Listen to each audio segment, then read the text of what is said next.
So, welcome back. We have just started looking at rule based expert systems or rule based production systems, as whatever you want to call them, and we have seen that such a system is made up of three components. One is the working memory, which contains the data related to the particular problem that is being solved. The second is a set of rules which contain the problem solving knowledge of the agent, and the third is an inference engine, which has the responsibility of taking the rules or the problem solving knowledge of the agent and applying it to the data which is there in the working memory. So, these three components are together make up a rule based expert systems. So, let us look at that in a little bit more detail now. The inference engine, as I said, is a cycle which repeats this process. The first step is called match, in which, as depicted here, you take a set of rules, you take the working memory, apply the match algorithm, and what you get is something called a conflict set essentially. So, that is the first of the three steps that we do, and that is called match essentially. And the inference engine is typically an infinite loop of match, resolve, execute. So, it just keeps doing that match, resolve, execute, match, resolve, execute.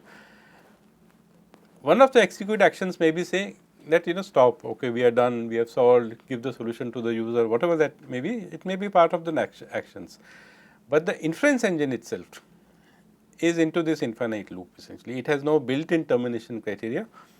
The termination criteria comes from some rule which has decided, which has looked at the situation or looked at the working memory and decided that the problem has been solved and it is time to stop and give the solution out essentially.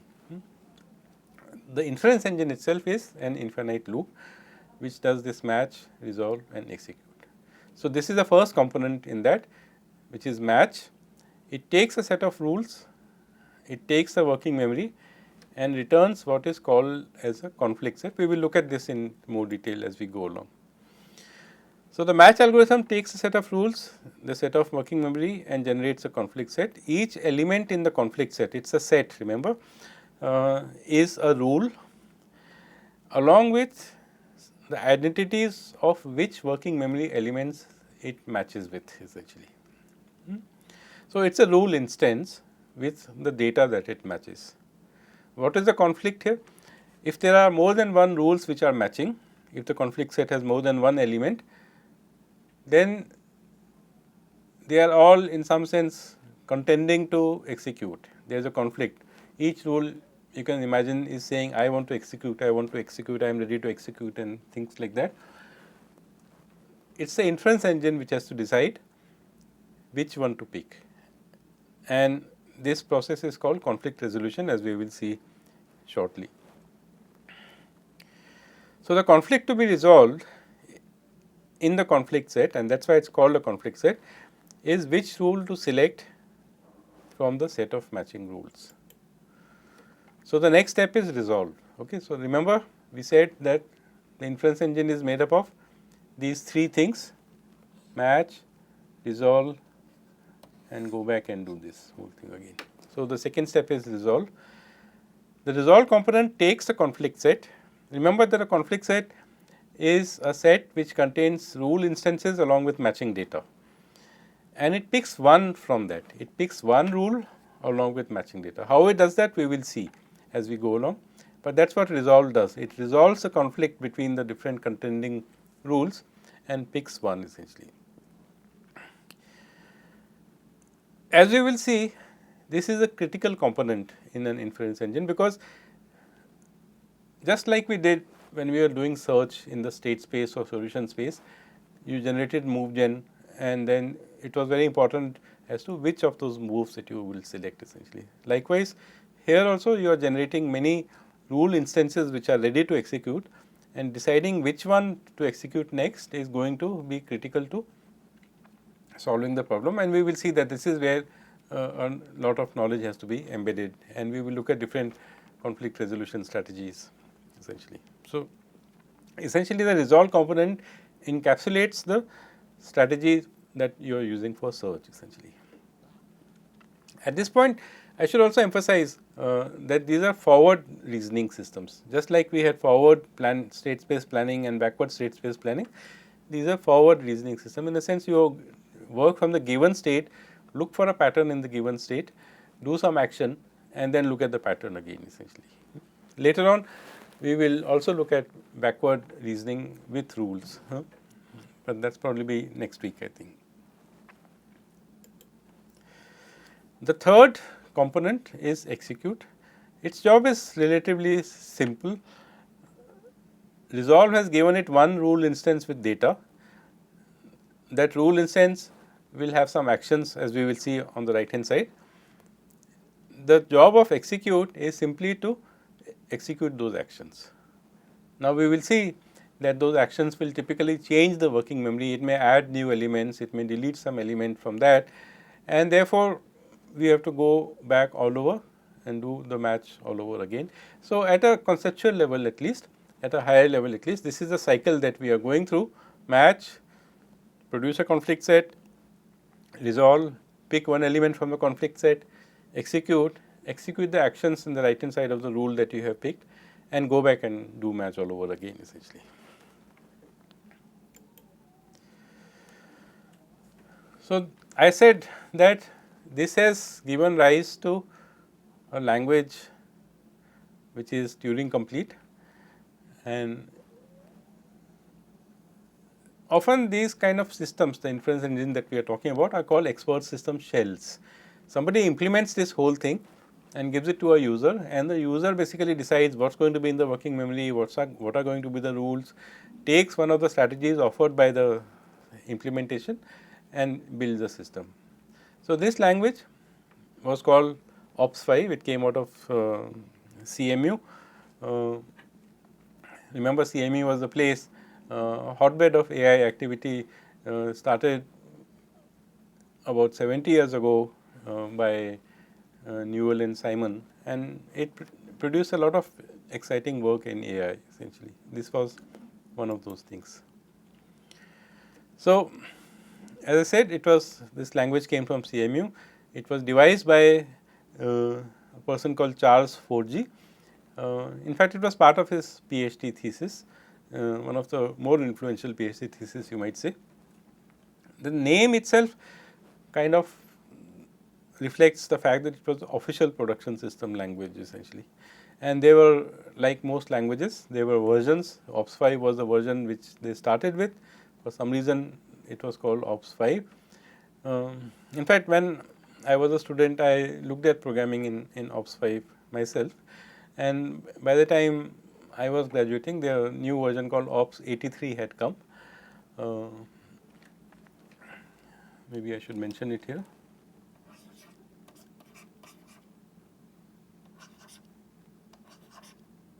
'83,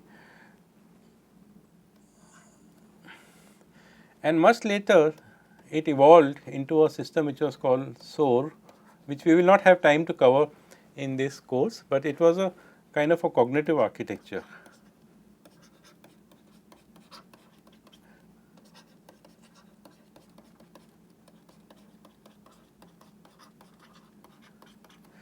Remember that this whole thing came out of Newell and Simon's work on how humans solve problems. So, they have a very cognitive flavor about how things go about, and cognitive architecture, SOAR is just one of the cognitive architectures which are around nowadays.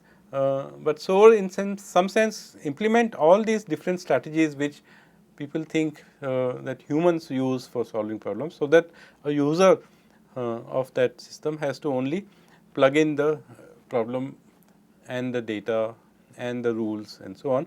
And remember that is the general flavor of AI that we are looking at, weak methods in problem solving, that somebody devises the problem solving system, the user just puts in the problem and related data along with it. So, it has its own evolution, and the latest version is called SOAR essentially. So, OPS5 was the first rule based language that was devised, the first forward chaining rule based language I should say. We will see that the backward chaining languages like Prolog, which some of you must be familiar with, were devised independently of this in a different part of the world, mostly in UK and France. It was, as we have said,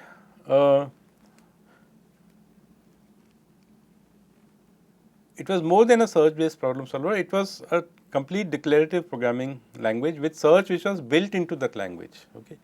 Again, I would emphasize the fact that declarative programming means that somebody else, meaning not the programmer or not the user, decides what are the actions to be done at what time. Declarative programming means you give in the knowledge related to solving the problem, which is expressed in the form of rules, and a search algorithm takes care of implementing that knowledge essentially. But as we have mentioned, it is a Turing complete language, which means anything you can do in any programming language, you can do it in OPS5 essentially. The whole idea of exploring different programming languages and currently the world is awash with so many different languages. Some of them are very specialized, designed to do things nicely on the web, and some are designed to work well with large amounts of data. So, there are all kinds of things essentially. Declarative languages like OPS5 were designed to work with human knowledge and operationalizing it in some way. The form of a rule in OPS5 was this structure. You started with an opening bracket and the word P, where P stands for production. You give a name to that particular rule. You describe the left hand side, then there is an arrow, and then you describe the right hand side. So, this was a syntax of a high level syntax of rules in this particular language. As I said, these were designed to build expert systems, programs with knowledge acquired from domain experts, and the knowledge was acquired in the form of rules essentially. So, one of the successful systems that was built at that time was called R1, and it was used for configuring VAX computer systems. So, in those days, and we are talking about the 70s and the 80s, computer systems were huge systems, room full of hardware, and if you wanted to buy a computer, typically a university would want to buy a computer, then they would have to carefully configure what is the thing that you would want to have. And this R1 system, expert system, was designed to configure DEC VAX system. So, DEC was the company and VAX was a particular line of computers that they were producing, which were very popular. And that I remember in the 80s, TIFR in Bombay had a very good DEC system where I had the opportunity to go and program during my master's work.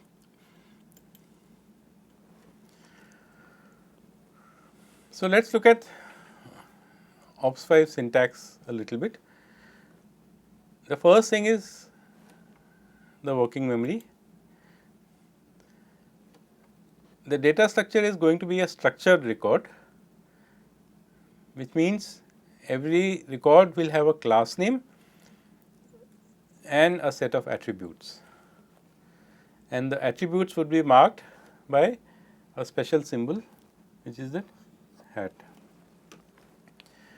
So, you can imagine, for example, if you are creating a system for a college or a hostel or something, you would have class name as course, marks or student, even does not matter, anything which identifies the record type, and attribute names would be things like name, roll number, subject, or whatever the case may be. So, the data structure was a structure which had a class name followed by attributes, and of course, the attributes had to have values, which is what made it data. The data is a bunch of attribute value pairs bunched together in one class name. It turns out that it is easy to implement systems where the order of attributes is not important. You do not have to say the name and age, for example, and roll number in this particular order. You could state that in any order and the system would work. The default value for any attribute was nil, which means if the data does not specify it, then this is what would be stored in the value field of the particular attribute. So, here is an example. Our first look at an OPS5 data element. The class name here is student. The attribute name has a value Sudhir. Attribute age has a value 19. Attribute semester has a value 3. Attribute discipline has a value math, and attribute degree has a value MSc. So, you can see it is a collection of attributes and a collection of values which are associated with the attributes. All of them are bunched together and put in one structure whose addressed by the name student essentially. So, the working memory is a collection of such data elements.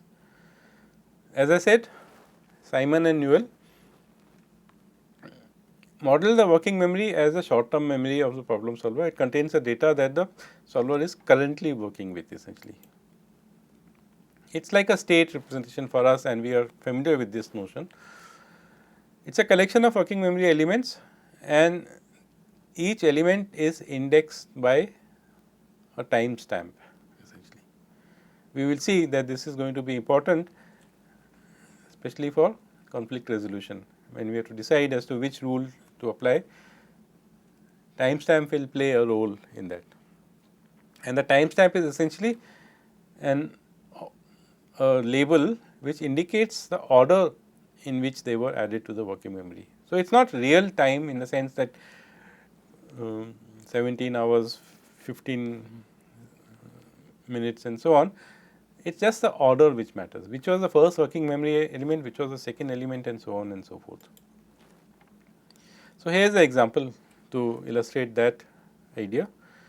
This is a working memory. It has got 6 elements in it. The first column shows the timestamp, the second column shows the class name. Then for each record there is an attribute name and a value. So, what we have seen here is, for example, the attribute student has the name Sangeeta, the attribute marks has a value 97. Some attributes have nothing in it, so they are just stored as nil.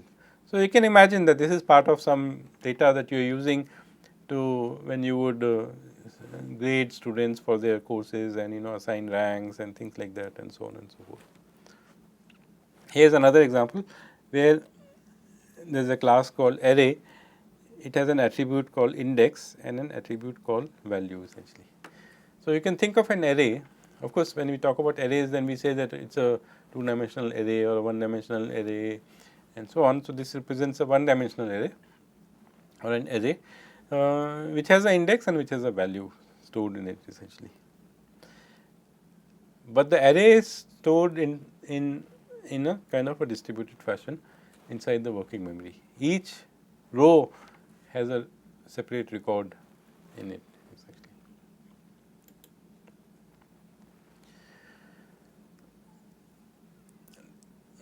So, we have seen working memory elements and we have seen working memory.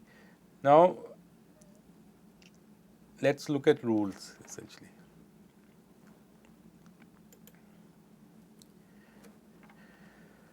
We said that rule has the following component: it has a name, it has a left hand side and it has a right hand side essentially. So, let us look at the left hand side to begin with. The left hand side of a rule is a set of patterns that conform to the syntax of the working memory elements, because eventually they are going to match working memory elements. The difference between working memory elements and patterns in rules is that the value field in patterns can have variables and it can have tests. which can be Boolean tests, for example. We will see examples.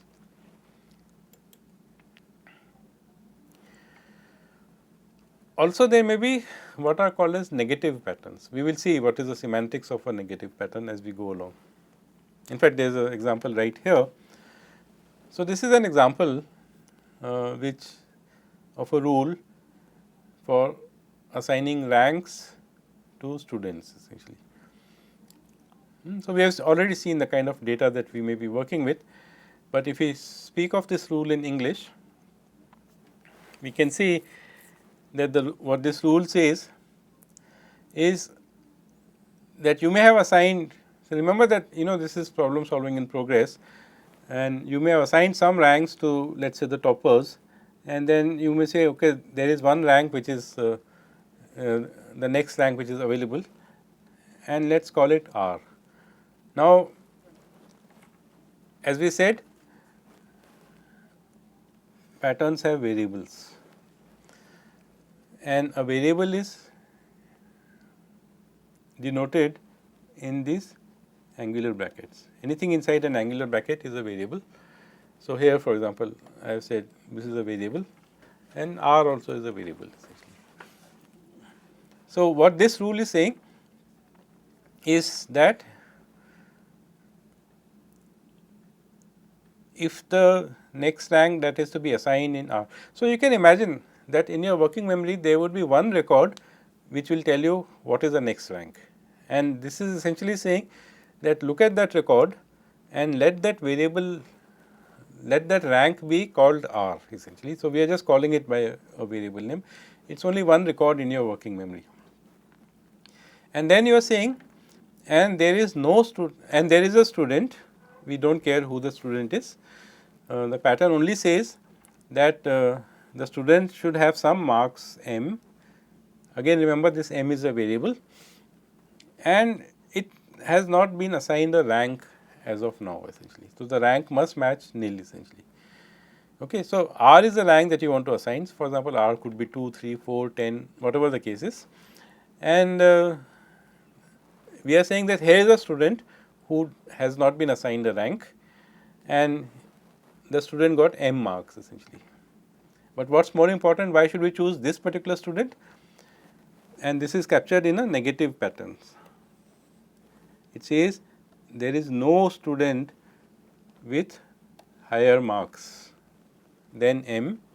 I could have written m here, I just wrote it in more English-like fashion, who has not been assigned a rank still essentially. So, essentially what are you saying? You are saying that of all the students that are there in your working memory, you look at the students who do not have a rank that have been assigned, pick a student who has got some marks m such that nobody else has got higher marks. Then of course, that student can be given rank R. Okay. So, I have not stated the right hand side here, but we will do so as we go along. So, let us finish this rule and then we will take a break, and hopefully it will give you some time to digest this slightly different way of looking at programming. So, this is how our left hand side of the ranking rule will look like in our language that we have decided. We have given it a name, it is called ranking. There is a pattern, the first pattern here, it says that is there a working memory element with some value of R. So, since it is a variable, it will match anything. We will see this as we go along. Is there a record which is called total marks, in which there is some student, we do not care who the student is, and has got some marks, we again do not care what those marks are, but we do care that the student has not been assigned a rank here. And the negative pattern comes in here, it says that there is no record in which a student has marks greater than m and rank nil essentially. Then we are ready to assign a rank to this student essentially. Okay. So, so far in this rule based systems, we have looked at this notion of working memory. We started by looking at the notion of working memory elements. We saw that these are a collection of records, and records are basically class names with attribute names, and every attribute name is associated with a value. A working memory is a collection of such records, and it has apart from the data itself, it has a timestamp which tells you when the working memory element was created or added to the system. And we have rules whose left hand side match some statements in the working memory element. So, how many statements will this particular rule match? It will match 2 statements. One is that there must be an element called next with whatever the rank is, and there must be a student who satisfies this criteria, that it has, that she or he has not been assigned a rank, has got marks M, and there is no one higher, and that is a third pattern. The third pattern will not match anything obviously, because it says that there must be no such pattern, but the first 2 patterns must match specific working memory elements. We know which student we are talking about, and we know what rank that student should be assigned. We will take this up after a break, when we look at matching in more detail and also the actions in the right hand side.